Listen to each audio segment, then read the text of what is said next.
मेरे साथियों, गायत्री परिवार में इस वक्त चल रही जो हलचलें हैं उस विषय में हमारी विचार संप्रेषणा की इस कड़ी में आपका हार्दिक स्वागत, अभिनंदन। गायत्री मंत्र एक बार। ओम भूर्भुवः स्वाहा तत्सवितुर्वरेण्यं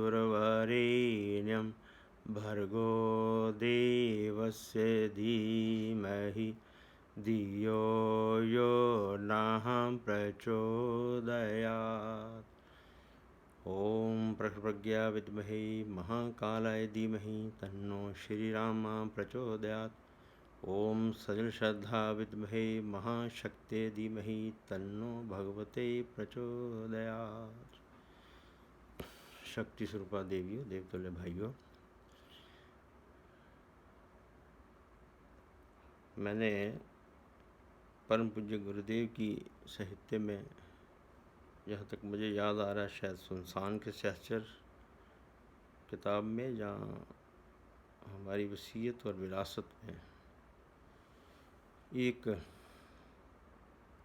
उन्होंने बात वहाँ लिखी है कि जब वो सुबह हिमालय में जब वो एकांतवास में रहते थे अपने गुरु के आदेश पर, हमारे दादा गुरुदेव परम पूजनीय स्वामी सर्वेश्वरानंद जी, तो सुबह जब वो अपनी गुफा से बाहर निकले तो सामने देखा कि दो नागे साधु, मौन जिन्होंने रखा हुआ था, आपस में लड़ रहे थे और एक दूसरे की दाढ़ी और बाल नोच रहे थे।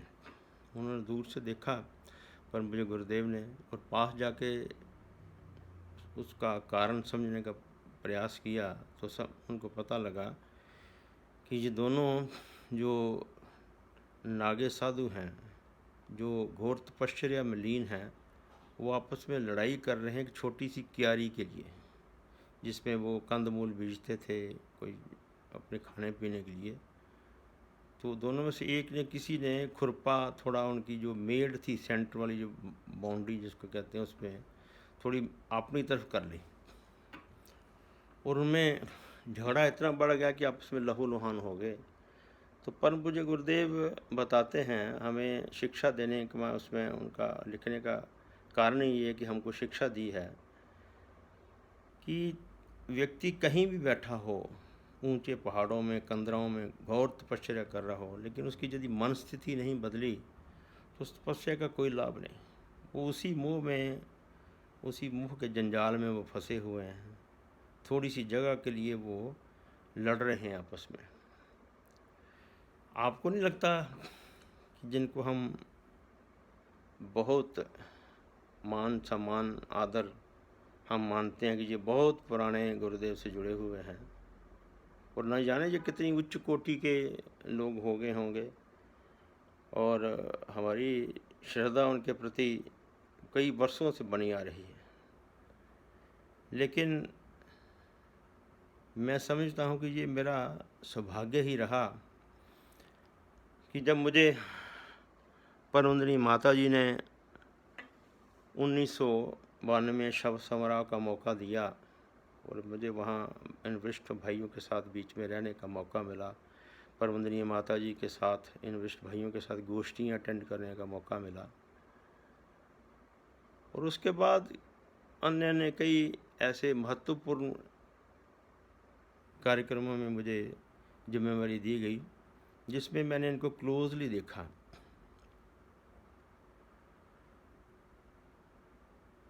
आज ठीक महाभारत का समय है, जिस प्रकार महाभारत में पांडवों और कौरवों में लड़ाई लगी हुई थी, ठीक उसी प्रकार का समय है। भिन्नता केवल ये है कि तब जो शत्रु जो दिखाई देते थे, लेकिन आज ये अदृश्य है। आज पता ही नहीं लगता, क्योंकि हम सभी एक जैसा, एक ही गुरु के शिष्य हैं और एक जैसे ही हमारा रहन सहन है, लेकिन हमारी अंतर जो सोच है वो भिन्न है रहती है। अपने संस्कारों के अनुसार, जिस प्रकार मैंने अभी परम पूज्य गुरुदेव ने जो कथा बताई नागे साधु की, ठीक उसी प्रकार वो भी मोह जंजाल में किसी न किसी छोटी आशा अपेक्षा में फंसे रहते हैं, और कोई ना कोई वो षड्यंत्र जो है अंदर ही अंदर रचते रहते हैं। आज की जो समस्या है, जो लांछन इतना बड़ा हमारे शरदे द्वय पेपर लगाया गया है, उसका का कारण भी यही है। हमें इसके लिए कोई संकोच नहीं करना चाहिए, किसी दुविधा में नहीं रहना चाहिए। जैसे हमारे मित्र दुविधा में हैं कि इससे बिखराव होगा यदि हम ओपनली कोई बात करेंगे। जब तक ओपनली बोलोगे नहीं, जब वो ओपनली आ गए तो हमें ओपनली आने में क्या संकोच है। मुझे ये बात आज तक समझ नहीं आई। और ये बिखराव आज का थोड़ा है, जहाँ तक मैंने देखा, हो सकता उससे भी प्राचीन हो, कि जहाँ जहाँ परम श्रद्धेय डॉक्टर साहब आए, मैंने तो यहाँ 2 घटनाएं शायद आपको पहले भी बताई हैं। 1991 में जब मैंने पहला कार्यक्रम किया था जहाँ गांधी स्मारक भवन सेक्टर 15 चंडीगढ़ में, जिसमें बहुत ही वरिष्ठ और लोकल एमपी वगैरह आए थे, तब भी पुरानी पीढ़ी के लोग थे जो इनकी सोच भिन्न थी और अपने ढंग से वो वहाँ कुछ शरारत करने के मूड में थे। और मैं थोड़ा सा शुरू से ही बड़ा स्ट्रेट फॉरवर्ड रहा हूँ, और उस कारण मेरे जल्दी ही, जिसको कहते हैं आप, मित्र कम बनते हैं और दूसरे लोग ज़्यादा इकट्ठे हो जाते हैं, क्योंकि मैंने स्पष्ट बात कह देता हूँ। और ऐसे लोगों को उन्होंने बढ़ावा दिया, जहाँ तक कि वो देखो 3 दिन का वो कार्यक्रम रहा, 4 दिन का, परम श्रद्धेय डॉक्टर साहब की, जहाँ कई गोष्ठियाँ उन दिनों हुई। क्योंकि वो परम श्रद्धेय डॉक्टर साहब आए इसी शर्त पे थे कि भैया मुझे बिज़ी रखना, मेरा समय न व्यर्थ ना जाए। तो हमारे मन में बड़ा प्रेशर रहता था। जहाँ वैज्ञानिकों की यहाँ मीटिंग करवाई उनकी यहाँ पे, और इंडस्ट्रियलिस्टों के साथ कराई, छोटे छोटे शॉपकीपर के साथ कराई, तब तो मुझे कुछ बोलना भी नहीं आता था, लेकिन लोगों को मैं अरेंज करता था कि भाई आप स्टेज को संभालो, आप ऐसा करो। मैं तो ऑर्गेनाइज करता था, और बड़ी मेहनत पर मुझे गुरुदेव की प्रेरणा से मिली। मैंने जैसे आपको पहले ही बताया कि मेरे मन में बड़े अजीबोगरीब से वलवले उठा करते थे, अंदर से ऐसा भरपूर जोश निकलता था, ना जाने मैं क्या कर दूं।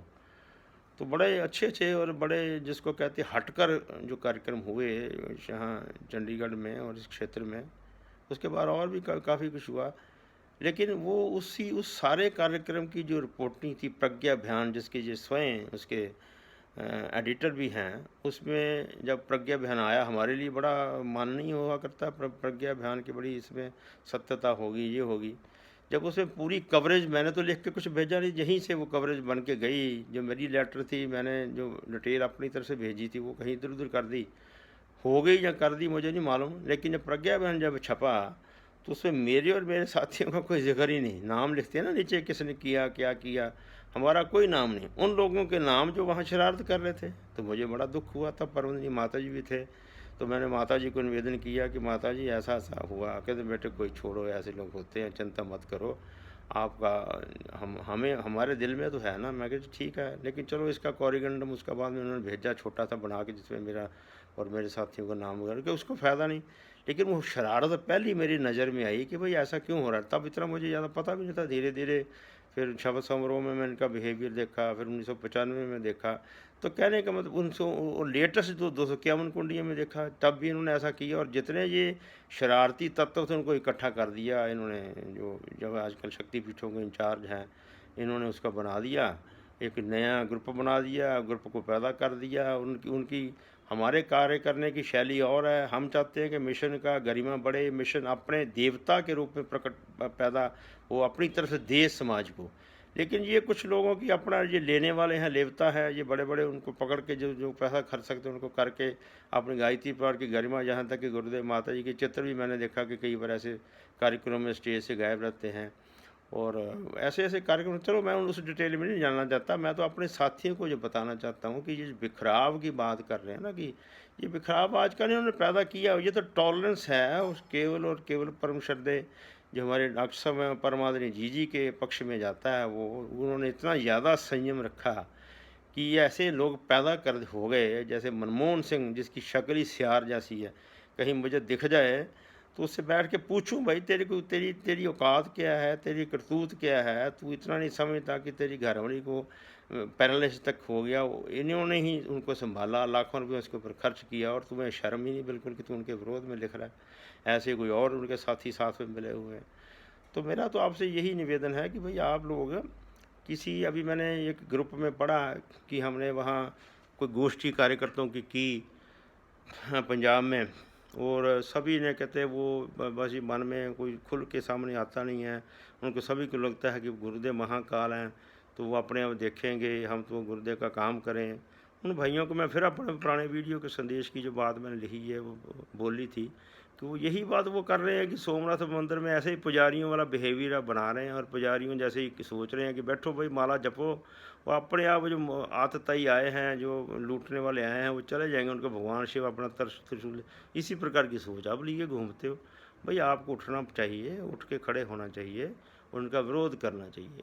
अर्जुन की तरह भगवान श्री कृष्ण के कहने पर गंडीव उठाने की ये बारी आ गई है। मैंने पहले भी आपको कहा है, आप चाहे वैचारिक स्तर पे लड़ें, चाहे फिज़िकली वहाँ स्पोर्ट में जाएं, चाहे एक अच्छा जिसको कहते फंड इकट्ठा करें, ताकि यदि कोई ज़रूरत पड़ती है तो उसके लिए हम इस्तेमाल उसको करके उसका उनका भरपूर ऐसे लोगों को विरोध कर सकें जो वर्षों से लगे हुए हैं मिशन को तोड़ने का, मिशन को बिखराव लाने की उनकी जिम्मेवारी, जो इतने ज़्यादा अपने आप को इसी बात में लेके बैठे हुए हैं कि भाई हम तो बड़े पुराने आए थे, हमारा तो कहीं नाम नहीं।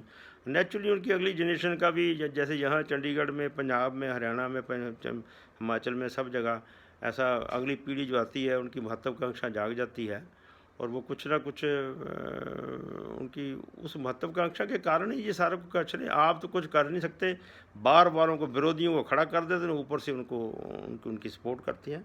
तो आप सभी के से निवेदन मेरा एक ही है कि आप अपनी अंतरात्मा को टटोलें, और किसी भी डर के बगैर, किसी भय के लिए, किसी ऐसी मन में ये ना सोचें कि हम शायद गलत कर रहे हैं। सत्य के साथ खड़े होना सबसे बड़ा ये धर्म है, और धर्म किस तरफ है ये आप यदि समझ सकते हैं तो उस तरफ खड़े हो जाएं, क्योंकि परम पूज्य गुरुदेव ने भी कहा है कि जो बीच वाले हैं उनको आने वाले समय में ज़्यादा जिसको कहते हैं कि लॉस सहने पड़ेंगे, या ज़्यादा गिरावट सहनी पड़ेगी, इसलिए फेंस सिटर ना बने, एक तरफ हो जाए। यदि आपको वो ठीक लगते हैं तो उनकी सपोर्ट डट के करें, यदि हमारा परमचंद्र डॉक्टर परम जी के साथ उनका आपका प्रेम है तो उनके साथ डट के करें। वैचारिक स्तर बोलें, कहें, लिखें। तो जैसे वो भ्रामक जो चीज़ें फैला रहे हैं, कभी फेसबुक पे डालते हैं, कभी यूट्यूब में डालते हैं, तो आप भी ज़्यादा से ज़्यादा अपने स्तर पर डालें। ये ज़रूरी थोड़ा कि चलो मैं तो डाल रहा हूँ आप भी डालें। आप जहाँ जहाँ भी हैं, आपके मन में जो भी विचार हैं, जिससे ये लगे कि हम तो इस तरफ खड़े हैं, ताकि उनको वो ऐसी जो फौज है, जो ऐसे लोग खड़े हो रहे हैं, उनको निराशा छाए और वो कमज़ोरी उनमें पैदा हो, ताकि वो भाग खड़े हों। और तो कोई युद्ध हमने करना नहीं, जैसे मैंने आपको निवेदन किया, कोई तलवारों से, कोई बंदूकों से युद्ध तो है नहीं, वैचारिक स्तर का युद्ध है। तो आप जहाँ जहाँ भी खड़े हैं, जहाँ जहाँ भी आप रहते हैं, आप किसी भी टूटी फूटी लैंग्वेज में कुछ ना कुछ ज़रूर बोलें, वीडियो रिकॉर्ड करें, लिखें, ग्रुपों में डालें, फेसबुक पे डालें, ताकि एक लहर खड़ी हो, और एक विचार क्रांति अभियान का जो धर्म है हम उसको निभा सकते हैं। इन शब्दों के साथ मैं अपनी वाणी को विराम देता हूँ। बहुत बहुत धन्यवाद। ओम शांति।